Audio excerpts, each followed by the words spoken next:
Okay, hey everyone. This is my second attempt at getting a video out. I overtalked the first one, okay?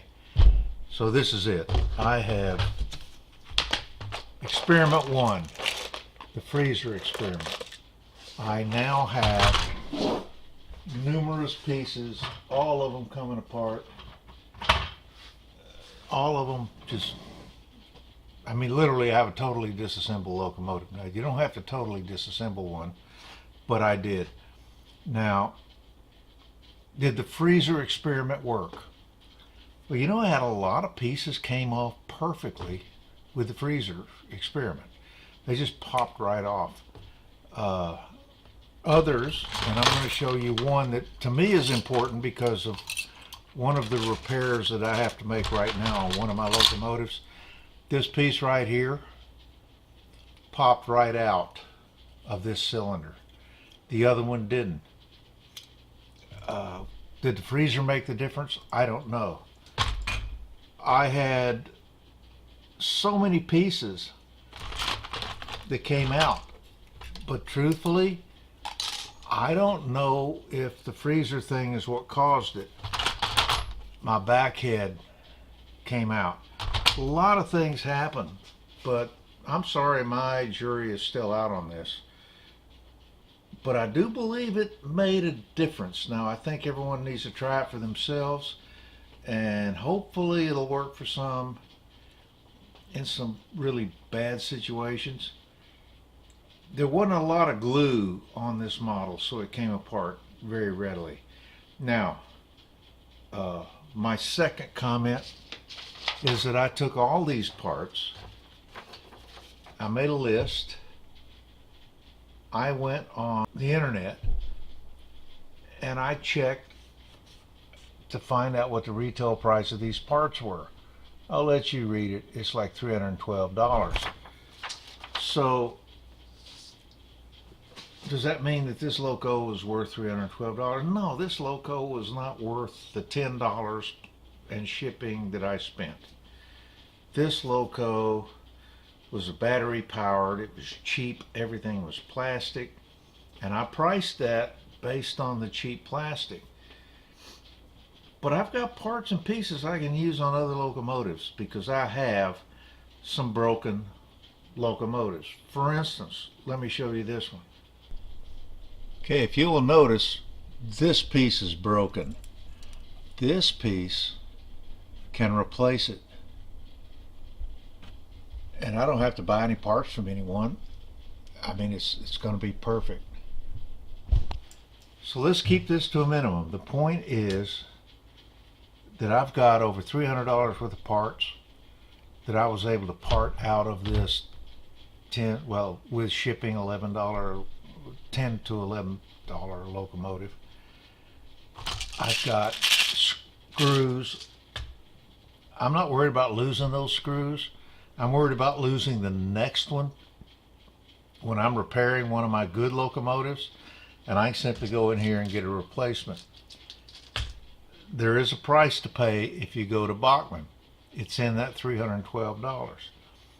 So this has been well worthwhile. Now, as far as the experiment goes, did the freezing help release the glue? Very little glue on this model.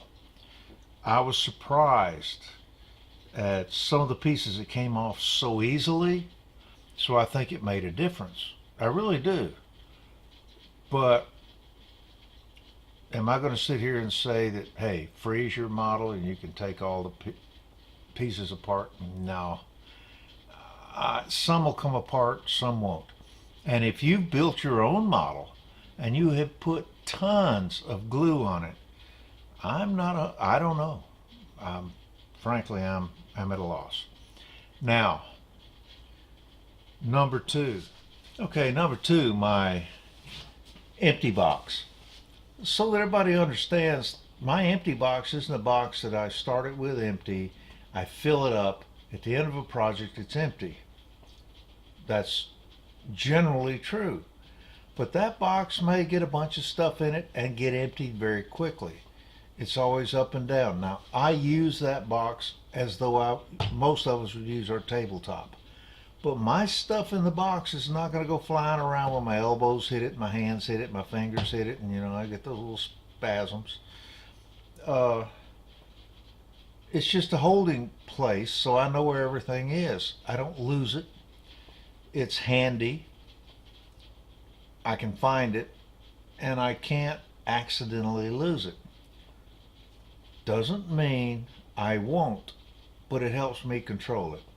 So for all of you who are concerned about how I use the empty box, trust me, set up your own process, your own procedures. I put my screws back in holes, but I take those screws out of holes, sometimes 5, 6 at a time. I put them in the empty box instead of on the tabletop. And when I get that last big piece off, I put the screws back in where they came from. It's just a holding spot, but it's not a flat tabletop that I can flick stuff off of and lose. And in the future, if I do lose a piece, well, I've got one full set of screws from a $10 kit. And guess what? If I go to Bachman to try to buy it,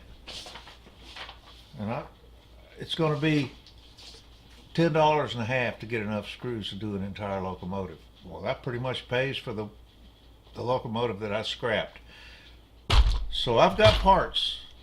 I've got big parts, I've got little parts, and I'm convinced now, some 10 years, almost 11 years after I bought this locomotive, that I made the right decision. Go back to that freezer test. A lot of parts came apart, some of them didn't. So do your own experiment, make up your own mind. And I think that's basically what I came away from my forums with. A lot of guys said, oh, it works every time. Some said, marginal. I think it has a lot to do with the types of glues and the amount of gluing that was used. But that's okay. I've got parts now. I'll go on with my bills, and I've got to get back on to New Jersey. So this is history. So much for the experiment and the tip.